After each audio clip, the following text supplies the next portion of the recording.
So hi, welcome to Noise Podcast. I'm Shane.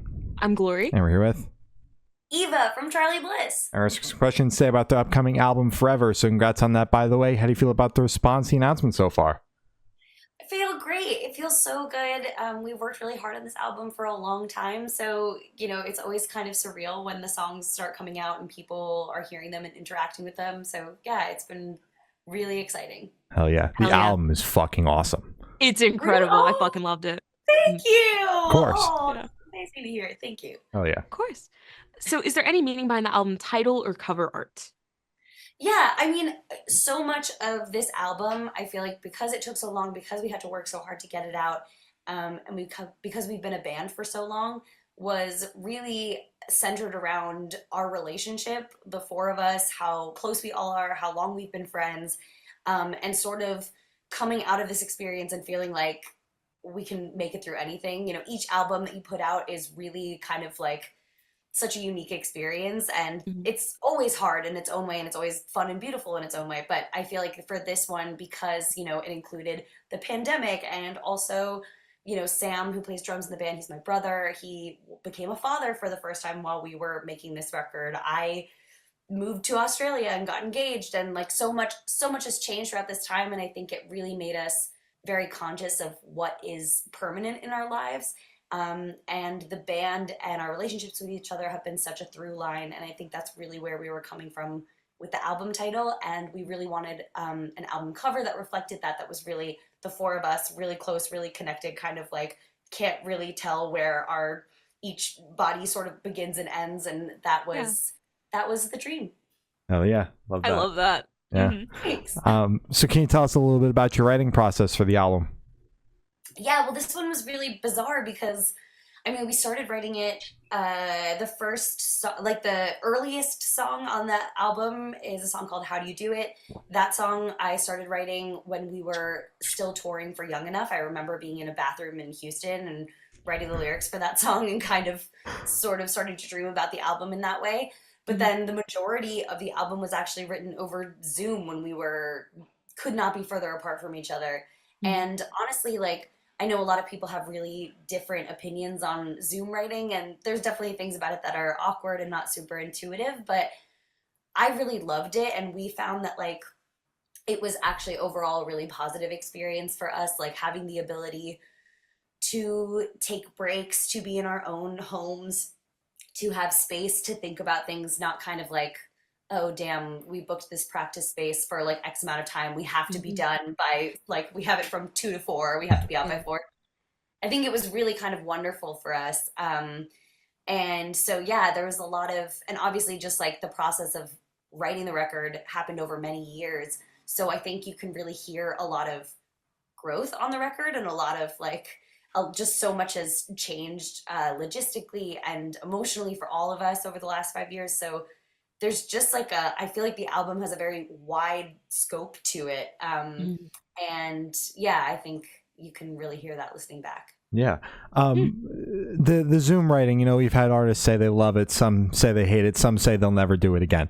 I'm glad that it ultimately worked out for you guys, but was there any sort of challenge, starting out with it? Because obviously you guys have been together for so long, you were able to be in the same space, and now you're literally separated by multiple continents. So you really don't have much of a choice. Honestly, no. I'm trying to think of something that was bad about it. Maybe just initially getting started doing it, we kind of thought oh, this will be our what we imagined it might be I think we imagined it would be really awkward, and so we kind of resisted doing it for a while. And the way we started off was more so one of us would start a demo and then send it to the group, and then everyone would separately work on the demo and then bring it all back to the group. And that's something we've kind of always struggled with a bit. I think there's writers that are really great at writing in a room full of people and people singing melodies over each other and kind of thrive in that sort of auditory and emotional chaos. But I am definitely not one of those people. I'm really trying to get better at it. I think I benefit from sort of having my own space and coming up with something and then bringing it to a group. But so I think it's funny because Zoom allowed us to have both at the same time. it sounds so simple, but even just having the ability to press mute, like in the middle of Yeah. in the middle of like a songwriting session, and like not have to like leave the room and like, you know, or completely like leave and come back or whatever. You're staying within the energy and whatever, but you're still having the space to work out your own idea and have a bit of time to yourself. Was really kind of like a wonderful thing. And strangely, being as far apart as we possibly could be, allowed us to be more collaborative than we've ever really been. So yeah, it was overall just overwhelmingly positive. That's good. And Damn. I think that speaks to the bond that the four of you have as well, because like you talked about that at the beginning and wanting that to come through in the record, and I think just talking about the writing process that comes through, that like you guys were able to have such a connection over Zoom and still have a good writing process and not have any sort of issues. Yeah. Yeah. Hell yeah. Thank you, that's awesome. So what song off this album took longest to write, and which one is your personal favorite? So glad you're asking that. I would say like pretty much inarguably the one that took the longest to write would be Waiting for You, which is the single that's coming out next. And it's a song that is truly like, if I had to like distill so much of what I was saying earlier about like a song that is so directly about like the relationships between the four of us, that is a love song that I wrote about my bandmates, and kind of like the extreme scope of our relationship. And it was actually really hard to write. I mean, Sam had the idea for that chorus melody, and then I wrote a chorus lyric over it that we all felt really excited about. But I swear we must have written like 50 different verses that could go with that chorus. And like, it was so frustrating just knowing, I don't know, just like when you can hear something and you can tell that it's just not quite right. And like, especially because I think we had fallen in love with the chorus so much, we were like, it deserves the right verse that sets it up well. And like, we just could not. And then finally, like one day after, like I had to put it down for a long time because it just like, at a certain point, you just like can't even hear a new thing and evaluate it accurately. So we put it down for a while and almost gave up on it. And then after like a long trip to America, I came back to Australia, which is now I feel like where I kind of have the most space to think and write. And I just picked up my guitar and wrote it in like 2 seconds. And I was like, thank God. So that was a huge relief once that song was done. My personal favorite song on the record, at least right now, is a song called In Your Bed. And that song to me, well, it's a song about friendship. Like, you know, so much of my life before the pandemic and before moving to Australia was built around touring, and touring is so wonderful, but it also is such a strange way to live your life because it makes it pretty impossible to build like a community around you. You're constantly moving and leaving, like you're home for 2 weeks at a time and then going somewhere else, and you're exhausted while you are home. So you know you want to see your friends, but you're also so tired, and like the last thing you want to do is go out and whatever. So I think like by 2019, when Young Enough was coming out, I really felt pretty lonely and kind of like displaced from having like a solid group of friends outside the band.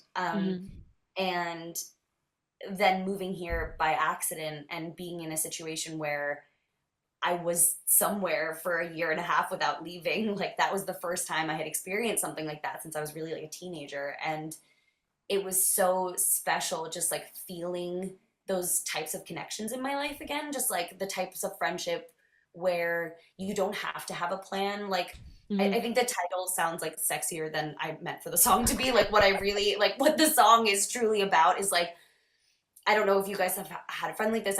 I would hope for one for everyone, but like the type of friend where like it is enough to just like sit on a couch with them and like be like rot on a couch all day with someone and like not have to have like a fabulous plan of like, we're going to go out for this like expensive dinner and drinks and like be out all night. It's like, we can do absolutely nothing together and just like drive around aimlessly. And that is the best day ever. Like, so it meant so much to me and still does, obviously. So I love that song.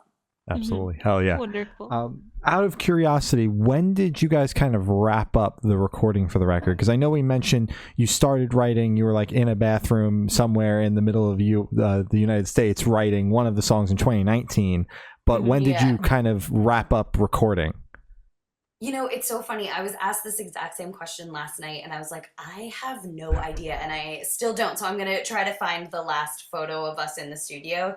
I guess it was in October 2023 is when we finished, like, in the studio. wow. We were like done in the studio. Mhm. We recorded in Minneapolis with our producers Jake and Caleb, and so we would do, like, over several years, honestly, we would just take these like 1 to 2 week trips out to Minneapolis, record a chunk of the album, and then come back. And I am a very anxious person. I would have way preferred to just be like, we go once and then it's done, and like, and then we can like move on. But Yeah. you know, I kind of was like kicking and screaming the whole way. But now with the album finished, I feel really happy that that's how it kind of worked out. It's frustrating that it took so long, but also I don't think we could have made this album any other way. I kind of think it was so to our benefit to be able to like record a chunk, sit with it, really think about it, and live with the songs and figure out what was working and what wasn't. And yeah, and then go back in and kind of like make sure we had achieved the best possible version of each song. And yeah, but yes, it took a long time, and I guess October 2023 is Oh when damn! All right. And how did you guys like Damn. maintain the your creativity throughout the writing process? Because you know, so many life changes in the middle of a pandemic. You moved to Australia. Yeah. Band members are getting married. Like, how did the creativity like stay and continue? To be totally honest, like I think like whenever I talk to like young songwriters, I feel like the first question, or like the question that I'm like guaranteed to get asked, is like, how do you overcome writer's block? Mhm. And having been doing this for a long time, I guess what I now really believe is that creativity moves in phases. And I don't mean by that like, oh, sit around and like wait for an amazing idea to come and like don't put any work into songwriting. I really do believe that there are times when you should be incredibly disciplined with songwriting, and Mhm. it's absolutely to your benefit to wake up and have a schedule and say like, today I'm working on writing, and whatever comes, whatever doesn't is fine. But I also really believe like, if I'm experiencing prolonged writer's block or prolonged like lapse in creativity, what that usually means for me personally is I have more living to do. Like, you can only Wow.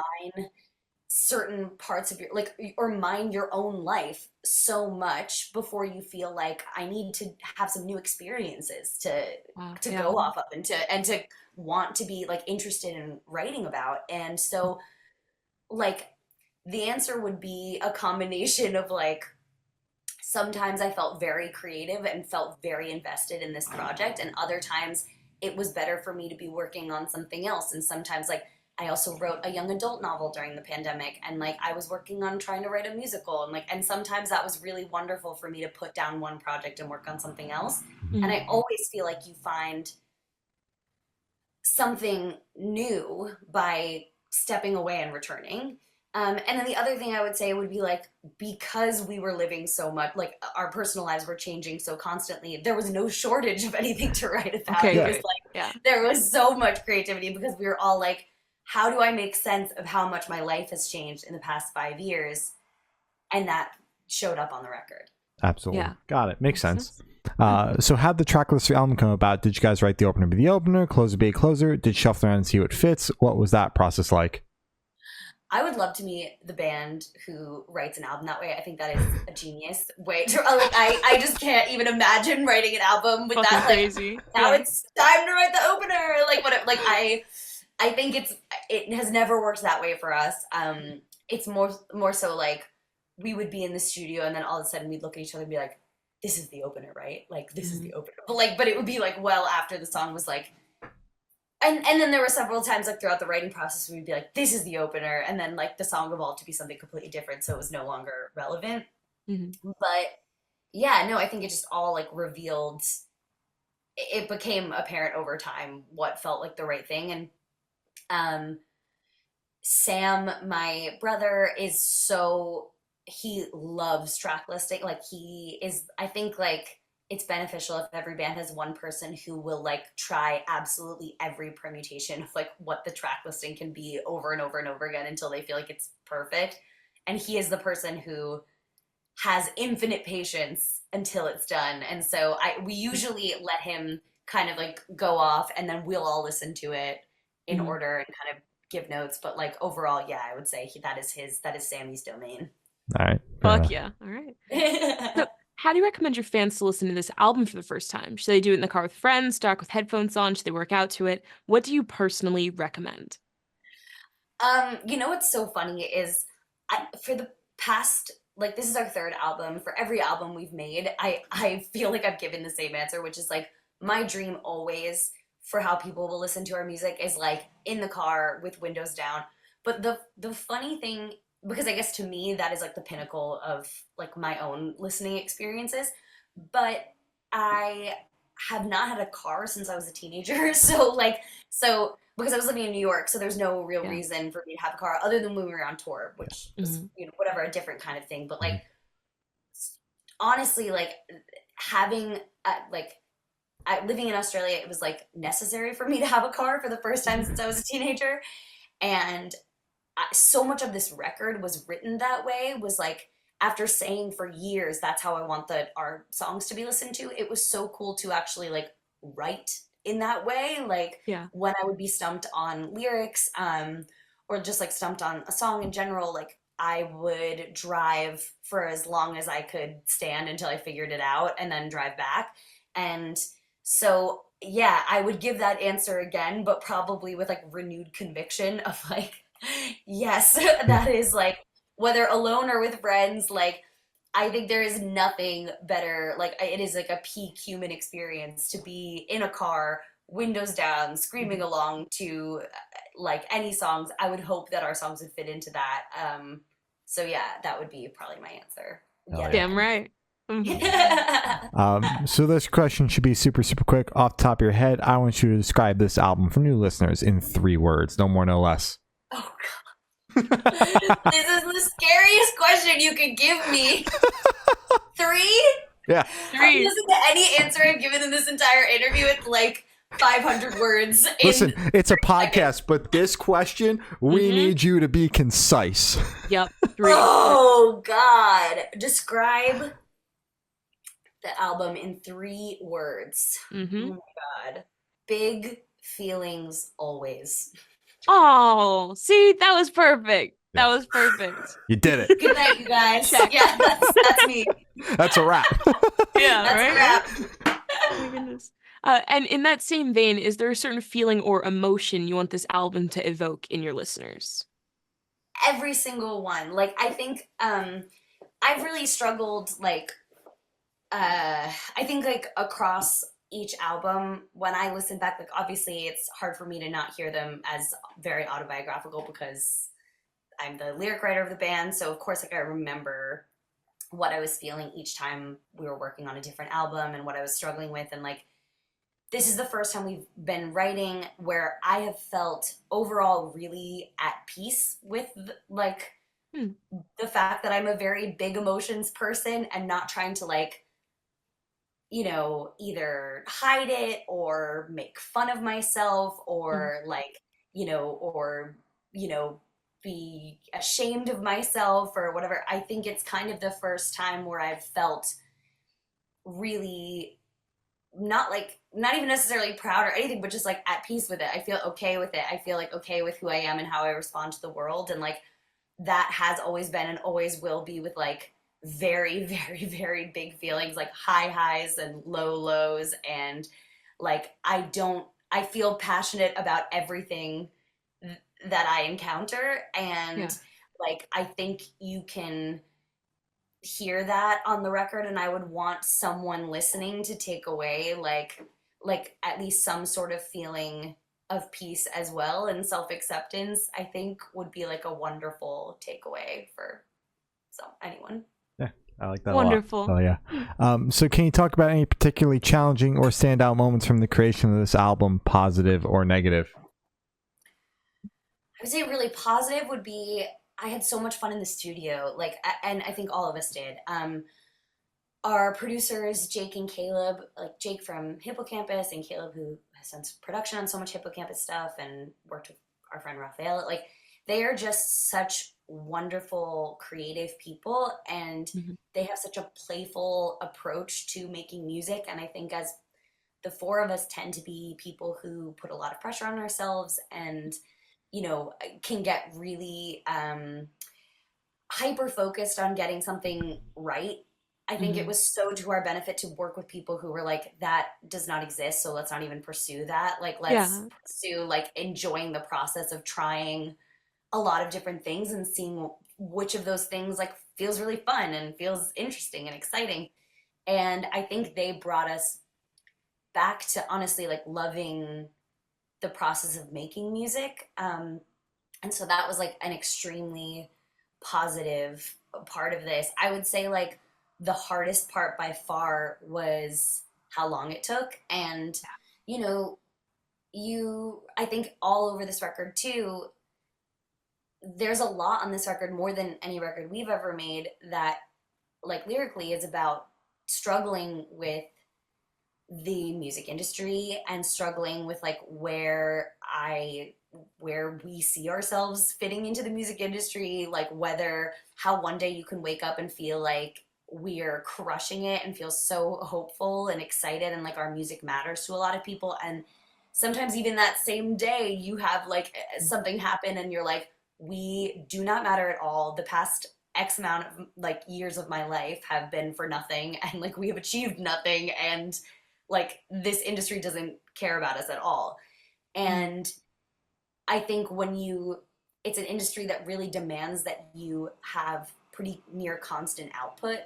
So to not have that happening was really confusing at times. Like, and something that we are like already would naturally struggle with, I think became like even more confronting. And especially with the fact that we weren't all together in the same place. I was off Mhm. in the middle of like on the other side of the world. So there were many questions, like moments where we were like, are we still a band? Is this still like Yeah. what is happening? And that was really painful at times. But yeah, I would say a real, true to, as I was just saying, the big emotions Mhm. on the record. There were also big emotions about making the record Yeah, that fell on both sides of that binary. yeah, Oh my absolutely. goodness. Yeah. So how did you guys push through that? Was it just kind of like the end goal that you guys had in common of we have to get this album done that kind of kept the motivation, the mojo flowing? Or because that sounds like you guys at one point were just kind of hopeless of are we even a band anymore? We're separated as we've said multiple times by continents. It's just it sounds fucking crazy and it sounds awful, but you guys made it. So what was that process like? What was that approach like? To be honest, I think it was a combination of things, but what stands out to me would be I personally like have never loved a body of work as much as I love this album that I've been a Yeah. part of. Mhm. I love this record so much. I really believe to my core that these are the best songs we've ever written. I've Mhm. never been so excited to share an album. Usually there's such a mixture of anxiety and, like fear, like what did we do the best we could do? Is this Yeah. like, are these songs the best they could be? To like, of course you have no control ultimately at the end of the day about like how people will receive it and who will latch onto it and what that will look like. Mm. But the only thing I've learned from putting myself out there for a lot of my life has been the more you feel like you can stand behind the work that you're putting out into the world, the less anxiety you feel, because Mm. no matter what you do, there will be people on the internet who say that it sucks and that you suck and that Yeah. you're an idiot and whatever, and they hate what you're doing.